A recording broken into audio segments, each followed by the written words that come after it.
UP में 2027 में विधानसभा चुनाव होना है, लेकिन बीजेपी और सपा बसपा सभी राजनीतिक दलों ने तैयारियां तेज कर दी है। लेकिन बीजेपी पीडीए की काट कैसे की जाए, इसको लेकर लगातार जूझ रही है। इसी कड़ी में हाल ही में प्रदेश अध्यक्ष का बदलाव करके बीजेपी ने बड़े संकेत दिए हैं कि 2024 की गलती 2027 में नहीं होगी। इसीलिए लखनऊ से लेकर दिल्ली तक सियासी हलचल तेज हो गई है।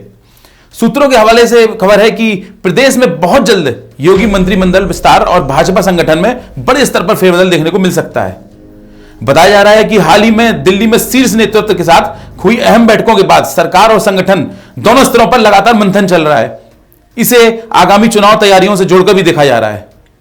पार्टी प्रदेश में राजनीतिक और सामाजिक संतुलन को और मजबूत करने की रणनीति पर काम कर रही है। सूत्रों के अनुसार केवल मंत्रिमंडल ही नहीं बल्कि संगठन में भी बड़े बदलाव की तैयारी है। जिला अध्यक्षों, क्षेत्रीय अध्यक्षों और प्रदेश टीम तक कई पदाधिकारियों की जिम्मेदारियों को बदली जा सकती है। कुछ नए और सक्रिय कार्यकर्ताओं को बड़ी जिम्मेदारी भी दी जा सकती है, जबकि लंबे समय से एक ही पद पर बैठे नेताओं को नई भूमिका दी जाने की संभावना है। प्रदेश संगठन की नई टीम जल्द घोषित हो सकती है। अब बात सरकार की करें तो मंत्रिमंडल विस्तार को लेकर चर्चाएं और भी तेज हैं। बीजेपी हर मोर्चे पर जातीय समीकरण ठीक करना चाह रही है। जानकारी मिल रही है कि कई विधायकों को मंत्री बनाया जा सकता है। साथ ही संगठन और सक्रिय रहे नेताओं को भी सरकार में मौका देने पर विचार किया जा रहा है, ताकि संगठन और सरकार के बीच बेहतर तालमेल बनाया जा सके। वहीं कुछ मौजूदा मंत्रियों की छुट्टी भी संभव मानी जा रही है। सूत्रों का कहना है कि परफॉर्मेंस और क्षेत्रीय समीकरणों के आधार पर यह फैसला लिया जा सकता है। सरकार अपने कामकाज को और तेज प्रभावी दिखाने के लिए नए चेहरों को आगे लाना चाहती है। सबसे ज्यादा चर्चा तीसरे उप मुख्यमंत्री पद को लेकर है।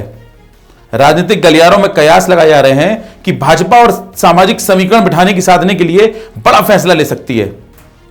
ब्राह्मण वर्ग समेत विभिन्न सामाजिक समूहों और प्रदेश के अलग अलग क्षेत्रों, पूर्वांचल, बुंदेलखंड और पश्चिमी उत्तर प्रदेश के प्रतिनिधि को ध्यान में रखकर रणनीति बनाई जा रही है। हालांकि अभी तक कोई आधिकारिक घोषणा नहीं हुई है, लेकिन माना जा रहा है कि दिल्ली से अंतिम सहमति मिलते ही कभी भी बड़ा ऐलान हो सकता है। आने वाले कुछ हफ्तों में उत्तर प्रदेश की राजनीति के लिए बेहद अहम माने जा रहे हैं। फिलहाल सियासी गलियारों में एक ही सवाल गूंज रहा है कि क्या उत्तर प्रदेश को जल्दी तीसरा और डिप्टी सीएम मिलने जा रहा है, और क्या इस विस्तार से प्रदेश की राजनीति का समीकरण बदल जाएगा। साथ ही पिछले लोकसभा चुनाव से खाली हुई लोक निर्माण विभाग की कैबिनेट मंत्री की सीट को भरने की तैयारी है। माना जा रहा है कि सीएम के बेहद करीबी व्यक्ति को यह अहम जिम्मेदारी मिल सकती है। सूत्रों के अनुसार कई नाम चर्चा में हैं, लेकिन माना जा रहा है कि नवरात्र के अवसर पर इसकी आधिकारिक घोषणा भी हो सकती है। देखना दिलचस्प होगा कि बीजेपी की सारी तैयारी 2027 के लिए जो कर रही है उसका असर जनता पर कितना पड़ेगा, और जनता यूपी में बीजेपी को तीसरा मौका देगी या फिर बदलाव करके यह चुनाव तक परिणाम तय कर लेंगे। फिलहाल हाल हर में दल सत्ता में आने वाले बने रहने के लिए पुरजोर कोशिश में लगे हुए हैं। ऐसी तमाम खबरों के लिए बने रहिए लाइव न्यूज़ के साथ।